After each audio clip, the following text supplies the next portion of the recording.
of the social services if they're juveniles. But people are definitely being exploited, Israel, and people are making lots of money from it. But is it not affecting a lot of policing work? Well, very much so with us. I mean, the people trafficking is a never ending, and with the crimes that goes with that, the crime that goes with that, very much so. The amount of work, and people coming into certain custody suites across London, and I work all over London. It's huge, and it's the drain on the resources in relation to the interpreters that are required to come in, the police officers that then have to come down and be available to interview these people, and the extensive inquiries, and again the consultation with the police services from the countries from which these people are born, and there's inquiries going on all day, every day, 24 hours a day, regarding this additional increase on resources. And at a time when the Metropolitan Police is having to lose £800 million from its budget, there's an ever-increasing problem that I don't think there's enough money being spent on it, because there isn't the money. Some people have said that the police need to do more. Maybe one of the reasons why there's been a problem within that community is because there is not enough representation on the part of the community in the police. Well, the problem with that, again, the police is there are lots of, and I'm aware of many cultures that the police is not necessarily seen as a job that they encourage their young people to do. There are certain communities, and I know certainly within the Asian communities, that their young people are encouraged to become doctors and become learned, so to go into law and medicine, but to be a police officer is really some way down the pecking order, and I think it's seen as a shame on the family and their culture if they become police officers, because it's not seen as a profession that requires a university degree. Certainly in the old days it didn't, and they're positively discouraged from becoming police officers, and I think certainly families feel like they're being let down by their sons and daughters if they choose a career within the police service. That's not the case in this country, but I know certainly amongst Asian communities, being a police officer is not something that they would actively encourage. But yeah, it would help if we had police officers from many cultures, and we're getting more. I would certainly say, compared to what it was like when I joined 28 years ago, there is definitely a far more diverse police service than it was back in those days. What are the constraints you see policing illegal immigration has placed on your work?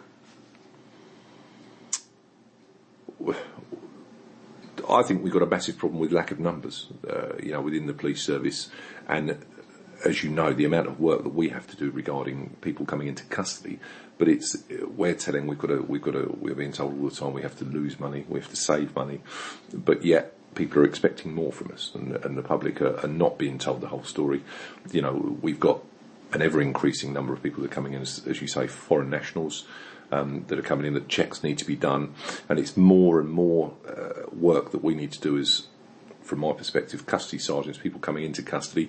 We have to do so much more work on every detainee that comes in, just to make sure that people aren't being released that may be wanted in their country. We've got the increase of international arrest warrants now. People go to City of Westminster Magistrates Courts for the international arrest warrants, for those to be looked at, for them possibly people to be deported. And this is the work that we have to contact immigration with every detainee that comes in.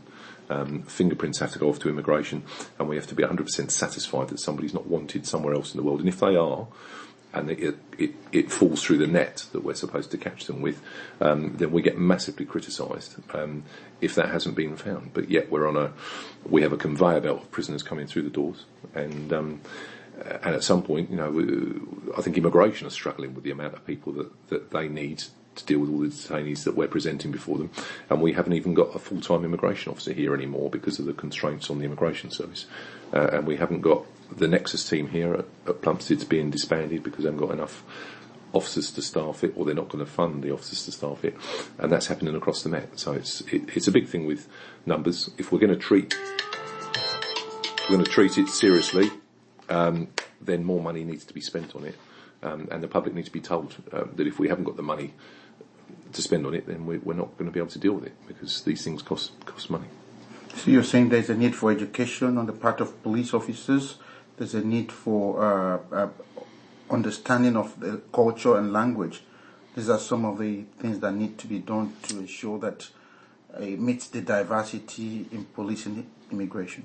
It is, and it's an increase. It's a cost implication as well. We need more money put towards it. We need maybe better facilities. The language line service that we have is shocking. I mean, it helps us speak with the detainees when they're coming in. The problem we've got with that is it's not perfect. It's on a phone. You know, you could argue that maybe we need the facilities of interpreters more readily available in person. It's a far more easier conversation to have when you have an interpreter present. But it's cost, and I think money is the only thing that helps us do it better. You know, with better facilities, to be able to offer the services that we should be able to offer. But we're being told all the time we have to lose this, we have to lose that. But yet, you know, you've got more work to do, and it's a catch-22 for us at the moment. Thank you very much. No problems. All day, Israel. I said it.